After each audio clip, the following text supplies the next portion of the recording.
Seven Cities é incrível, melhor anime de sobrevivência do ano, pelo menos pela parte 1, porque sério, a pegada que esse anime nos serve como realidade é muito grande. A gente viu que a gente devia pegar isso como um exemplo, como talvez algo que pode acontecer. A gente viu que a humanidade pode chegar a perecer por conta de doenças, a gente não sabe se meteoros não chegarão ao planeta, a gente não sabe se a gente seria escolhido para entrar em um sono criogênico.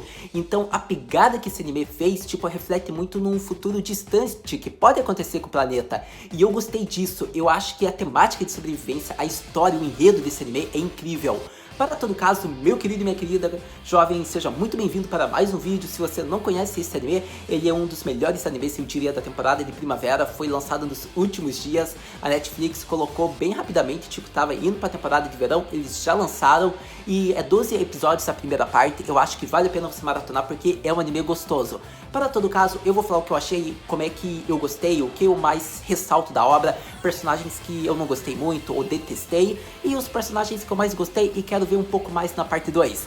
Para todo caso, então vamos falar sobre Seven Cities, um anime de sobrevivência que nos mostra muito do que pode acontecer com a realidade. A história desse anime é bem simples, só que ela também é complicada porque se eu falar sobre o que conta, já meio que eu tô dando um spoiler da obra. Então eu vou tentar ser bem curto, rápido e direto para explicar para quem não conhece nada sobre o que é, só que depois eu vou falar mais aberto o que eu achei da obra, o que eu gostei, então já esteja avisado. Então, a história desse anime é, digamos que, é de vários grupos de várias pessoas compostos por no máximo 7 pessoas mais um guia que despertam em um futuro distante. E nesse futuro distante, digamos que a Terra já passou pelo chamado cataclisma, pelos meteoros. Então digamos que eles são os escolhidos para trazerem vida de volta à Terra. Seria resumidamente algo parecido com isso para não lhe dar spoiler. Mas então, tendo explicado dessa forma simples, agora eu vou falar realmente o que eu achei. A coisa que eu mais gostei desse anime, eu acho que foi a forma como eles explicam rapidamente a situação do que aconteceu no começo. Eles fizeram de uma forma que ficou fácil de entender, a gente sabe o que rola no projeto e a cada episódio, de certa forma, ou é o passado de um personagem, ou é a revelação, ou é a conquista pela sobrevivência.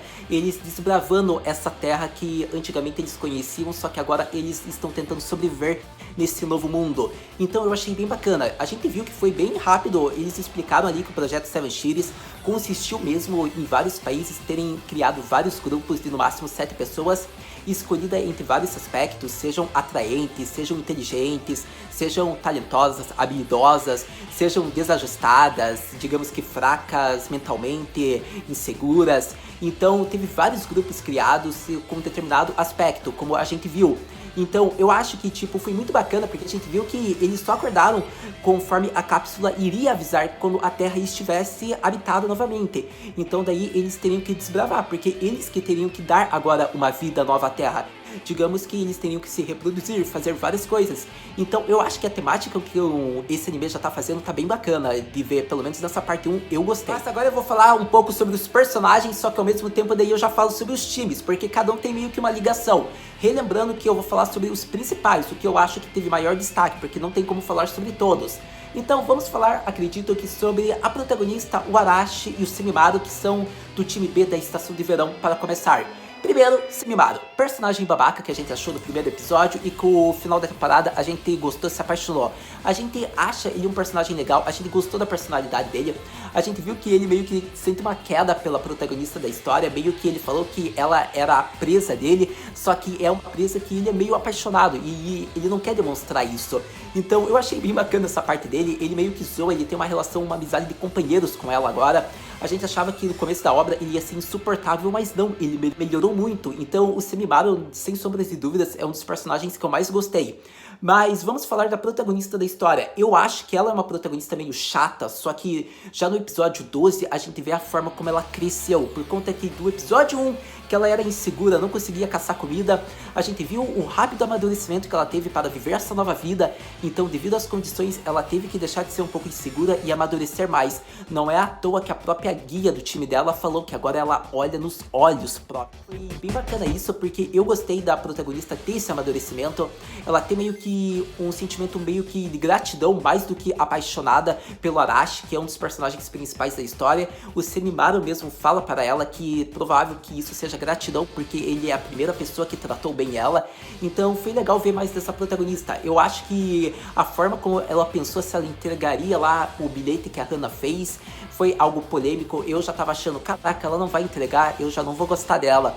E depois, mesmo assim, ela entregou o bilhete, foi muito bacana. A gente não sabe a reação do Araki, quer dizer, Araki não, do Arashi. A gente só vai descobrir a reação dele provavelmente na temporada 2, na parte 2. Mas vamos ver se ele vai ficar bravo ou se ele vai ficar feliz. Eu só sei que vai ser bem interessante ver isso. E já gera uma das especulações, mais algo que a gente quer ver na temporada 2. Mas para todo caso, Semimaru e a Natsu são personagens legais. Mas agora vamos falar de um time que foi um time polêmico, foi um time que ao mesmo tempo que é triste, a gente sente uma raiva. Vamos falar do time A Natsu, que é o time do verão A, que é diferente do time B, que é o time da protagonista lá e do Arashi. Então, o time A, ele consistiu num time que, tipo, as crianças foram, digamos, escolhidas desde pequenas a serem treinadas para esse propósito, para serem o futuro da humanidade. Então a gente viu que desde pequenos eles nunca tiveram diversão, e isso foi algo meio triste. E ainda mais pelo teste final ser um teste que, tipo, eles tinham que matar os próprios companheiros se forem necessário para que eles possam sobreviver e serem escolhidos dentre os únicos 7 que seriam colocados no sono criogênico. Então a gente viu que esses 7 escolhidos tiveram vários traumas, tiveram que se despedir, tiveram, ou melhor, têm problemas psicológicos e eles sentem um grande remorso, uma grande raiva pelos responsáveis desse projeto, inclusive uma grande raiva pelo pai da Hana, que foi uma das pessoas ligadas a esse projeto, afinal foi o sensei deles. Então, digamos que isso tudo aconteceu e daí a Hana acabou encontrando esse time, e esse time meio que já tem uma raiva, não quer, tipo, ajudar os outros times. E a gente vê que quando eles descobrem quem é a Hana, que tipo, ela foi escolhida lá só porque ela era filha, digamos, de uma pessoa ligada ao governo.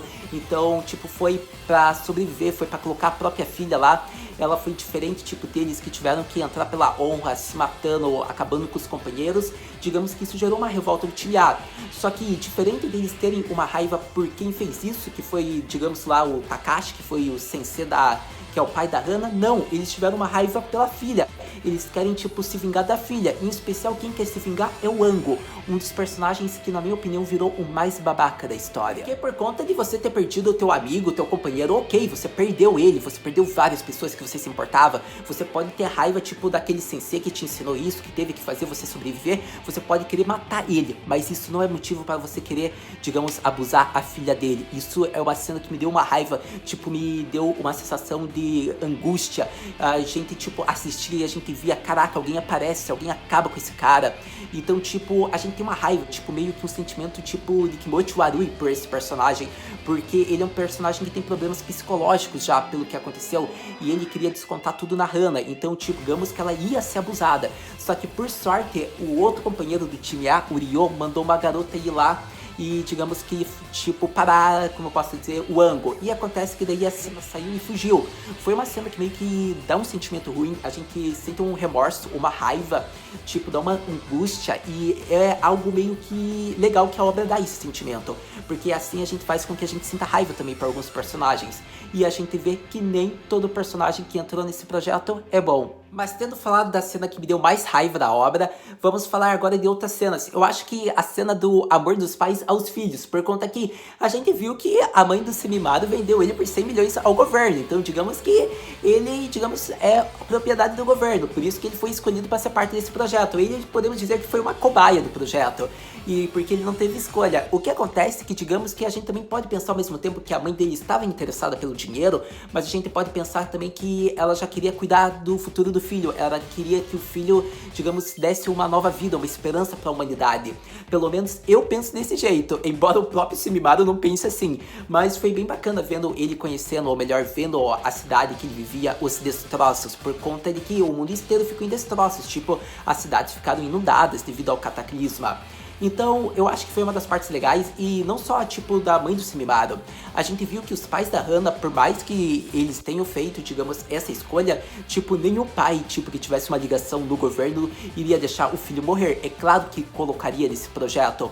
Então, digamos que foi legal ver, eles, tipo, se importaram, tipo, eles não tiveram vida, eles não puderam fazer parte desse projeto, mas eles colocaram a filha deles para continuar viva. Então foi algo bem bacana, porque a gente viu que depois focou na parte dos pais da da Hana, porque mostrou daí o que aconteceu com as pessoas que não puderam fazer parte desse projeto, como é que elas sobreviveram, embora tenha sido por pouco tempo, mas é disso que vamos falar agora. A gente vê que várias pessoas foram colocadas no sono criogênico, foram colocadas em um gelo, né? Que foram essas as pessoas que foram compostas pelos países, pelo mundo para serem a nova luz. Mas e as pessoas? Então, muitas morreram realmente, foram pegas pelos meteoros, a gente viu que foi mostrado o corpo, o crânio das pessoas, só que há pessoas que ainda sobreviveram por um tempo maior. Elas foram colocadas em zonas subterrâneas, pelo menos na parte do Japão.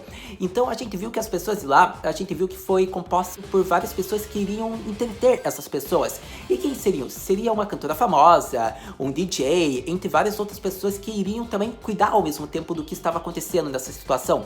A gente viu que quem narrou daí essa parte da história foi um ventrículo. Acho que é assim que se chama, aquela pessoa que usa marionete, boneco, se fala. Então daí a gente vê o que ele narrou os fatos de como aconteceu aquilo no subterrâneo. Daí a gente vê que tem a ligação com o pai da Hana, porque ele foi o responsável por tudo isso, pela vida no subterrâneo. Mostra também uma parte que foi por portas estreitas, então ele teve que fazer uma escolha de quem iria, se seria a mulher que ele amava ou a filha a continuar no futuro. E daí eles decidiram colocar a filha lá no projeto, e daí eles tiveram que ficar no subterrâneo.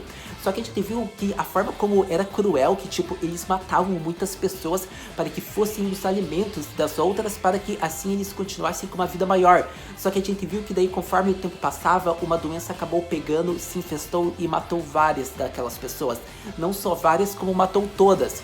Então daí a gente viu que foi um triste fim, digamos que lá para o pai da Hana, para todo mundo. Porque o pai da Hana, pelo que deu a entender, ele morreu, digamos que achou que é com essa doença. Mas mostra que ele fugiu atrás do ministro que havia fugido. Então ao mesmo tempo que dá meio que uma dúvida, será que ele morreu mesmo? Ele pode estar vivo? A gente não sabe. A gente sabe que a mãe da Hana morreu, o ventrículo morreu, foi de um jeito trágico, triste, mas ao mesmo tempo bonito. Por conta de que esse ventrículo, a cantora e todas as pessoas que estavam entretendo as pessoas do subterrâneo, elas foram escolhidas como pessoas que deveriam mentir, fazer o seu trabalho até o fim. E elas concordaram com isso, por isso que elas foram escolhidas a se manter vivas até o final. Então, tipo, a forma como foi, tipo, na véspera, final de ano, foi muito, como eu posso dizer, horrível ver a morte deles, porque não tinha outra esperança, todos estavam infectados com a doença já. Então foi triste ver que para congelar, digamos, essa doença, eles ficaram dentro de um frigorífico. Então foi bem trágico, horrível. Mas o que acontece? Vemos também que eles estavam fazendo isso por profissionalismo, por conta de que eles já haviam sido escolhidos, eles aceitaram esse trabalho, então eles tinham que estar com um sorriso até o fim agora. Então a gente viu que várias pessoas, com o passar do tempo, viraram os alimentos das outras, como eu falei. Então foi uma parte meio que tipo, como o próprio personagem principal daquela parte lá, o ventrículo, falou, você é muito cruel, que provavelmente será nós que iríamos morrer também. E daí lá o pai da Hana explica que o trabalho dele é até o fim. Então foi uma parte que eu admito que eu gostei bastante de ver, porque mostra um outro lado, tipo, as pessoas que continuaram vivas no subterrâneo, mesmo que tenha sido por pouco tempo. Mas é um fato legal, por conta de que o anime, ele faz muito bem as mortes dos personagens. A gente viu que aquele Izayoi, eu acho que é esse o nome, que era aquele guia lá do time Aki, ele teve uma morte meio que heróica, ele protegeu lá uma das líderes contra o time A lá, que foi o Ango lá que matou o cara. A gente viu também, como eu posso dizer, as mortes desses personagens do subterrâneo, foi algo triste. Então é um anime que sabe fazer mortes necessárias. A gente teve a morte lá do Yanagi, que foi nos primeiros episódios, ele salvando todos ali. Então a forma como eles introduzem a morte em vários personagens, a morte dos companheiros do Aramaki também, dos lobos, do começo lá da história, quando o Aramaki ainda estava tentando ficar forte, sobrevivendo por 15 anos. Então eu diria que é um anime de sobrevivência realmente, e que ele coloca às vezes morte necessária, mas são mortes que, tipo, são de admiração, porque a gente viu que as pessoas fizeram o máximo que podiam. Bom, já tendo falado quase tudo que eu tô achando, pelo menos dessa parte 1 do anime, eu posso dizer que a gente viu que eles são compostos de 5 grupos, compostos de 7 membros. Então são por cerca de 35 pessoas. A gente viu que o time lá do Aramaki, se eu não me engano, é esse o nome dele, espero não estar falando errado até agora. A gente viu que foi dizimado, ele foi o único sobrevivente. A gente viu que ele é um dos melhores personagens da obra. A gente viu que o quão covarde ele se sente por não ter conseguido salvar a Hannah ali no episódio 12. Então, tipo, ele tem esse sentimento ali de inferioridade e ele, se encontrar ela de volta, ele provavelmente vai quase se declarar pra ela e vai querer proteger, porque no começo ele ficava meio afastado dela por conta que ele sabia que ela tinha namorado, só que agora ele quer insistir nesse amor com ela. Então foi bem bacana com isso, ele salvar ela. A gente, no caso, eu estava falando sobre os vários membros. A gente viu então que tem cerca, então, provavelmente de 25 membros agora, se for contar algumas pessoas que já morreram, então, dentre esses vários grupos. Então é ver agora o que vai acontecer na parte 2. Mas então eu acredito que eu acabei falando de todos os times. Eu falei do time lá do Aramaki que foi dizimado, foi a morte triste dos companheiros dele. A gente viu a garota que tinha meio que o crush nele, que foi morta para deixar ele vivo no frio, embora houvesse outros jeitos e vocês se manterem aquecidos juntos, não é mesmo? A gente viu também o time Verão, que foi composto, eu falei as principais coisas que eu achei. A gente viu que o time Aki lá, que teve a morte do Isaoi, que foi o guia, foi um time que, digamos, que fez, digamos, uso. A gente viu a forma como eles disciplinaram as pessoas desses grupos, foi bem bacana essa parte também, eu gostei de ver isso. A forma como eles construíram, digamos que menos de 3 anos, uma aldeia e eles tiveram que sair daquela aldeia por conta da chuva da temporada. Foi algo bacana. A gente vê também a forma como o Japão deixou ali vários depositórios, não é depositórios, mas vários reservatórios colocando comida, ferramentas, livros, tudo que você vai precisar. Foi legal também. Mas agora eu vou falar só de mais alguns personagens que eu ainda não falei, e daí eu já falo o que a gente pode desconfiar pra uma parte 2. Personagens que eu gostei. Achei muito legal o Haru, tipo, esse meu xará é um personagem muito bacana. O amor dele ao piano, a música, tipo, é tão grande que ele queria ganhar uma liberdade, que ele se sentia muito pressionado por tocar piano. A gente viu que ele se sente feliz em estar, digamos, nesse mundo e não ficar preso ao passado. E ao mesmo tempo a gente viu que a Hannah, tipo, ela fala que ele é apaixonado por piano, não é à toa que ele está com as luvas que pianistas geralmente usam para não machucar a mão. Então a gente viu a forma dele tocando lá o órgão lá naquele templo lá no Japão, acho que em Tóquio, não lembro da região que ele estava com a Hannah, mas foi legal, foi bacana. A gente também viu a relação da Hannah e do Arashi, eu espero que eles se encontrem na segunda temporada, eu acredito que eles devem se encontrar. Então vai ser bacana de ver esses dois, porque, querendo ou não, eles foram muito sortudos deles, tipo, serem um casal e estarem vivos nesse futuro da humanidade. Também é algo que eu quero ver a mais. O chip aí entre a protagonista da obra e o Semimaru. Quem sabe essa relação aí acontece? Mas teve vários outros personagens que eu acabei não falando, que são personagens que eu acho que não vale a pena falar no momento. E talvez na parte 2 ganhe destaque e daí a gente fala. Mas talvez eu ressaltasse a guia lá do time do Arashi. Talvez é uma personagem bacana, uma personagem que falou que, tipo, para as pessoas cuidarem do seu corpo, porque para ter uma criança ainda nesse mundo é uma coisa que pode gerar até na morte. Então foi bem bacana que, tipo, as condições, tipo, tem que ser bem feitas. Olha o que é melhor para a sua sobrevivência. Foi bem... Mas então era isso que eu queria falar sobre Seven Cities. É um anime que eu particularmente gostei, eu achei que ele é bom, eu acho que você consegue maratonar ele em menos de um dia, sendo bem honesto e sincero. Se você tem, digamos que uma agenda bem corrida assim, só tem um diazinho livre, aproveita e vê nesse diazinho, você vai gostar. É um anime que você vai gostar de alguns personagens, você vai querer pegar uma faca, entrar no mundo 2D e matar alguns também, mas é um anime mais do que recomendado. Eu acho que a gente tem que prestar atenção agora na parte 2 no que vai acontecer, por conta que a gente viu que a Hannah, ela acabou naquela correnteza. Será que ela vai ficar bem? Será que ela não vai ficar inconsciente? Será que ela não vai ter algum problema nas memórias? Será que ela vai, quando acordar, ela vai se recobrar de tudo? A gente não sabe. O que eu posso dizer é que a gente viu que ela lembrou de uma recordação do pai dela e da mãe, que falaram que se acontecesse algo, ela deveria ir para aquele local. E o que é aquele local? É algum lugar mais avançado? Algum lugar onde a humanidade terá uma esperança melhor para a sobrevivência? Provavelmente será esse a pista da segunda temporada. Eu estou ansioso para ver isso. Provavelmente o mangá deve estar adaptando isso, porque já existe um mangá em publicação sobre Seven Cities. O anime, a obra, só está seguindo provavelmente o mangá, pelo que eu acho, porque eu ainda nem olhei nada do mangá, mas sei que é um público forte feminino esse mangá, pelo que eu vi no Japão, pelo menos. É o que eu olhei, mas que eu tinha visto, é um público forte, já ganhou várias premiações, pelo que eu tinha visto em alguns anos atrás. Então vamos ver como é que vai ser essa parte 2, eu tô ansioso, não sei se eu vou pro mangá, mas aí está a minha dica, caso você esteja muito ansioso. Muito obrigado por ter visto o vídeo até agora, a gente se vê no próximo vídeo, mata, né?